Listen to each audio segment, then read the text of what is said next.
আসসালামু আলাইকুম। আজকের আলোচ্য বিষয় অ্যাডমিশন অফ পার্টনারশিপ এর রিটায়ারমেন্ট চ্যাপ্টার। অর্থাৎ পুরাতন একটা প্রতিষ্ঠান থেকে একজন অংশীদার অবসর গ্রহণ করবে। অবসর গ্রহণ করার কারণে প্রতিষ্ঠানে কিছু পরিবর্তন দেখা দেবে। এই পরিবর্তনটা সাধারণত দেখা যায় তাদের লাভ অনুপাত হয়। তাদের প্রতিষ্ঠানে যারা অংশীদার থাকে তাদের লাভ হয়। এখানে ইংরেজিতে বলা হয় তোমার গেইন রেশিও। একজন 14 অংশীদার কারবার থেকে কোনো একজন অংশীদার অবসর গ্রহণ করলে অবসর গ্রহণ করার কারণে যারা প্রতিষ্ঠানটির পরিচালনা করবে তাদের লাভের একটা পরিবর্তন দেখা দেয়। তাকে বলা হয় তোমার লাভ অনুপাত।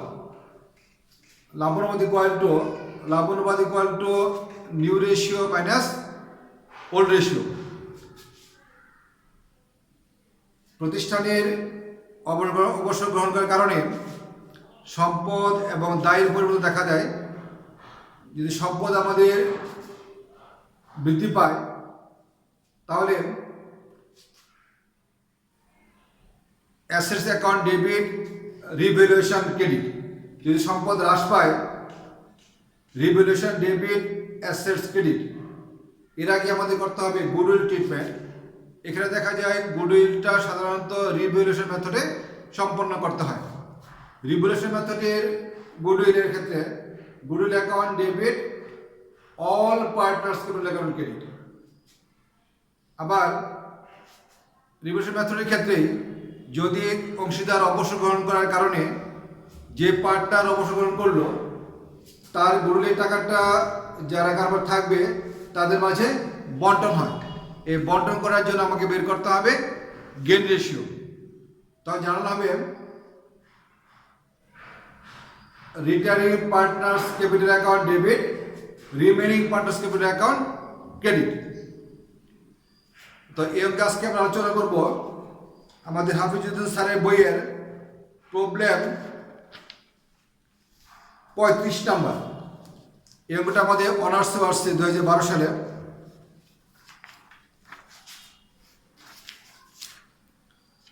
আমাদের এরকম X and Z, X Y and Z are partners.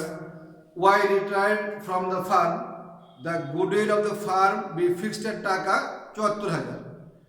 X and Z will continue the business who are going to profit sharing ratio 5:3 respectively. No goodwill will be raised. The old ratio was 4:3:2. Required calculate the gearing ratio and give up the journal entries for goodwill. অর্থাৎ নির্ণয় করতে হবে আমাদের একটা লাভ অনুপাত এবং অংশীদার অবসর গ্রহণ করার জনিত কারণে গুডউইল সংক্রান্ত আমাদের জার্নাল করতে হবে। তাহলে এখানে প্রথমে বের করতে হবে gain ratio. Calculation of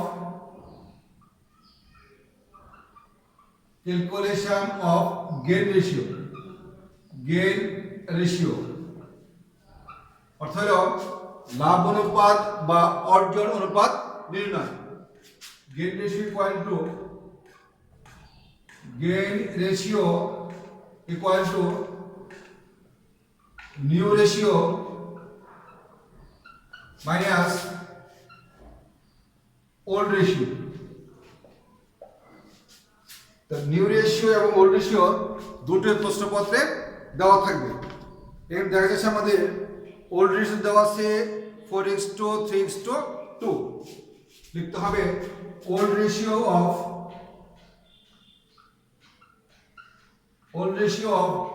x is to y is to z equal to 4:3:2.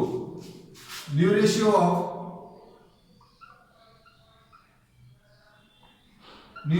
of x is to z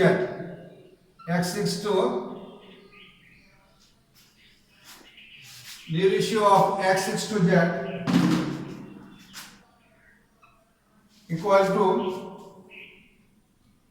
5:3।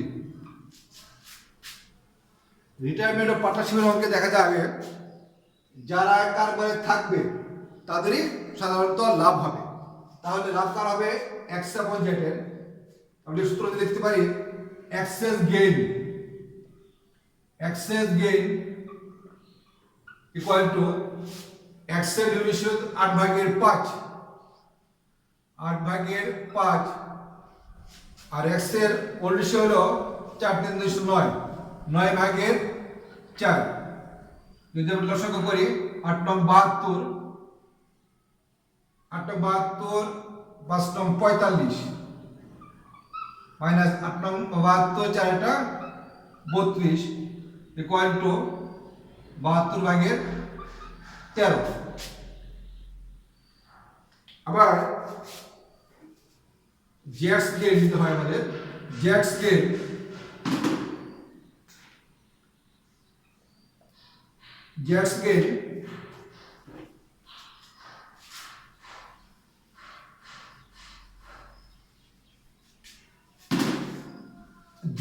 যেটা আমাদের নিউ রেশিও হলো 8/3 মাইনাস 9/2। লসাগু 8 নং 72 3 নং 27 মাইনাস 8 দুগুণে 16 ইকুয়াল টু 72/11। তাহলে আমাদের গেইন রেশিও দাঁড়ালো gain ratio of x is to z। আমরা লিখতে পারি gain ratio of x is to z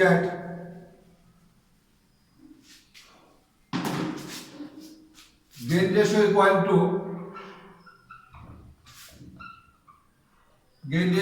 equal to x is to z equal to 13:11।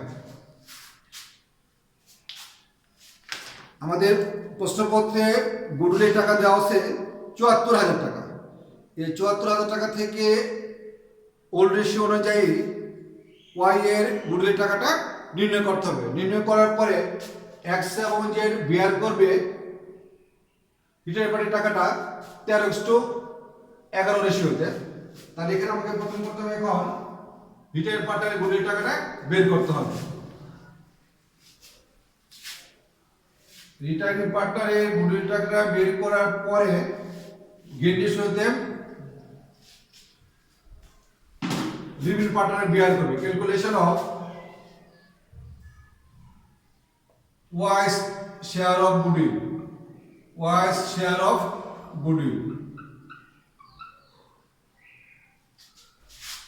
total goodwill of the firm টাকা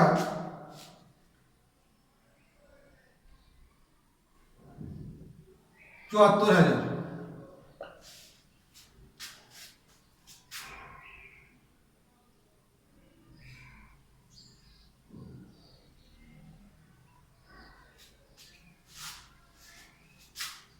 old ratio of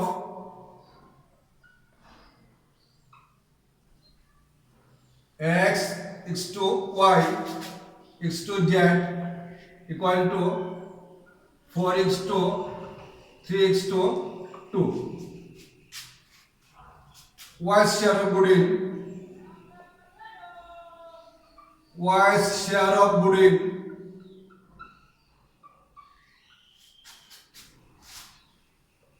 ৭৪,০০০ গুণন 9/3।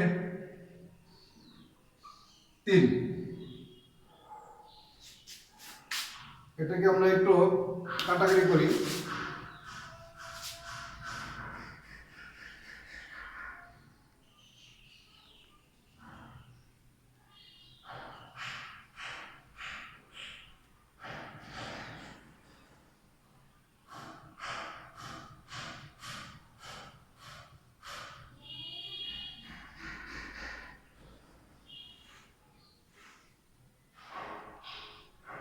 চুয়াত্তর হাজার গুণন 3/9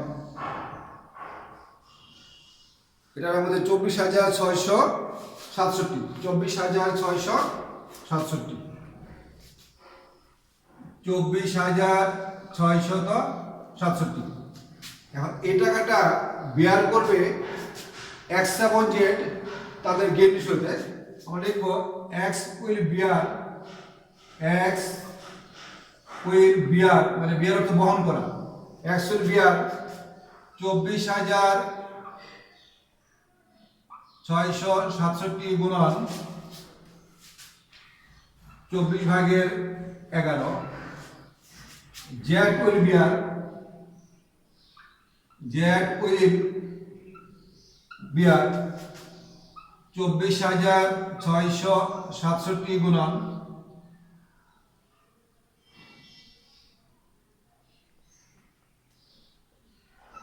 24/11।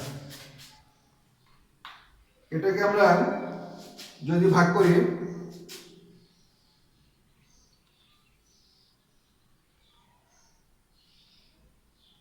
24,667 গুণন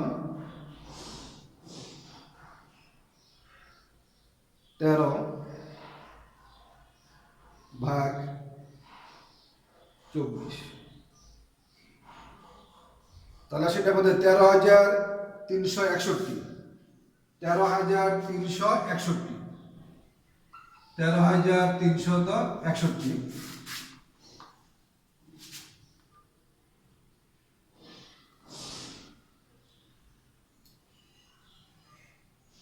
24,667 মাইনাস 13,361, 11,306 টাকা, 11,306 টাকা। এ আমাদের গেম রেশিও নির্ণয় হয়ে গেল, গুলির টাকাটা বাদ হয়ে গেল। এখন প্রশ্নের মধ্যে বলছে আমাদের give up the journal entries for goodwill, give up the journal entries for goodwill. আমরা এখন জার্নাল করব।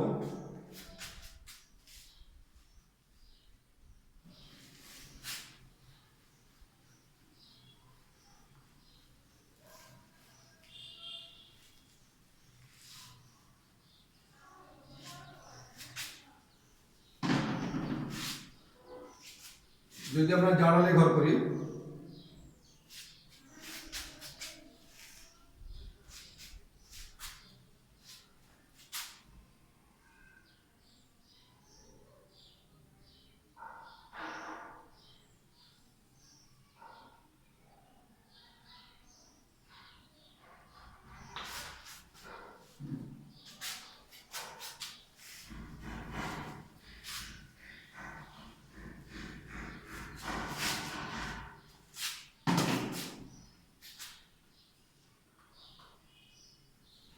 জার্নালে ঘর করি, একটা জায়গা করতে হবে।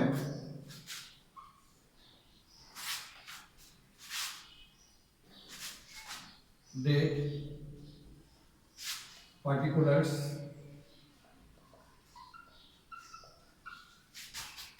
এলএফ,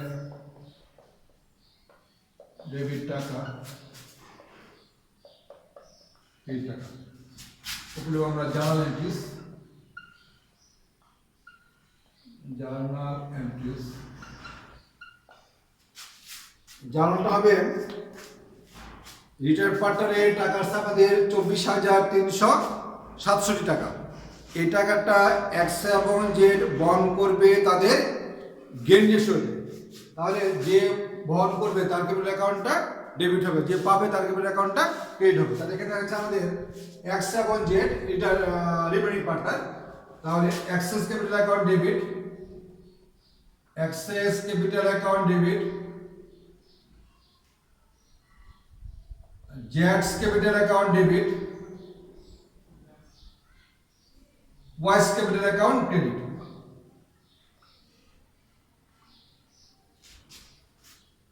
এক্সে টাকা আছে 11,361, 13,361, ওয়াই টাকাটা 11,306 টাকা, 24,667, ওয়াই হলো 24,667। ব্যাখ্যা লিখে আমরা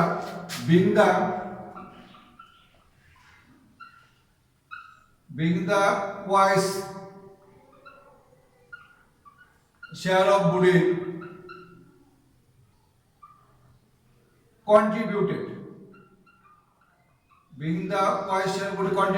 by X and Z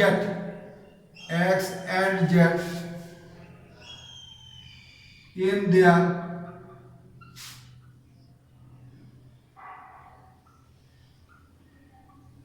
their gain ratio of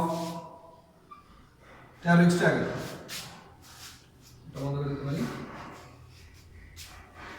তাহলে দেখা যায় আমাদের যে পার্টটা রিটার্ন করবে তার ক্যাপিটাল অ্যাকাউন্টে ক্রেডিট হবে, আর যারা বহন করবে তাদের ক্যাপিটাল অ্যাকাউন্টটা ক্রেডিট হবে।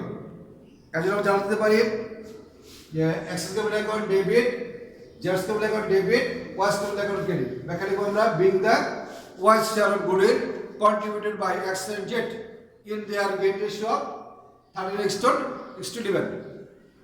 এইভাবে আমাদের গেইন রেশিও বের করে গুডউইলটাকে আমাদের ট্রিটমেন্ট করতে হবে। অনেক সময় একটা প্রশ্ন আসে যে আমাদের লাভ অনুপাত কি, লাভ অনুপাত বা অর্জন অনুপাত বা গেইন রেশিও কি।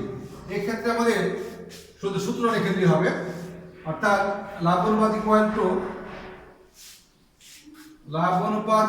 Two new ratio minus old ratio.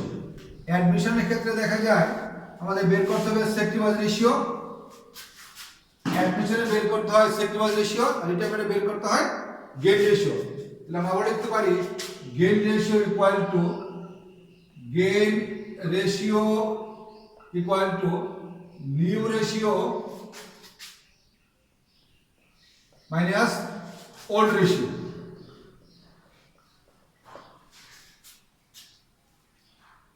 আর রিটায়ারমেন্টে বের করতে হয়, অ্যাডমিশন বের করতে হয় স্যাক্রিফাইস রেশিও, অ্যাডমিশন বের করতে হয় স্যাক্রিফাইস রেশিও।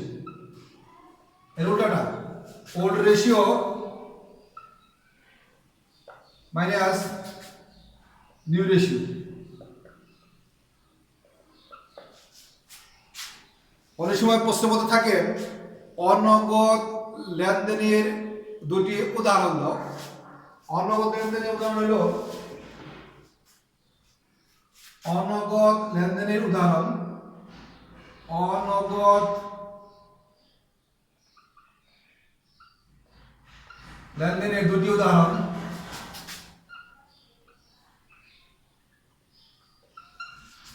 দেখা যায় বিভিন্ন পরীক্ষায় প্রায় প্রশ্ন থাকে। এক লিখতে পারি আমরা স্থায়ী সম্পত্তির অপচয়, স্থায়ী সম্পত্তির অপচয়। আমি লিখতে পারো অনাদায়ী পাওনা সঞ্চিতি, অনাদায়ী পাওনা সঞ্চিতি।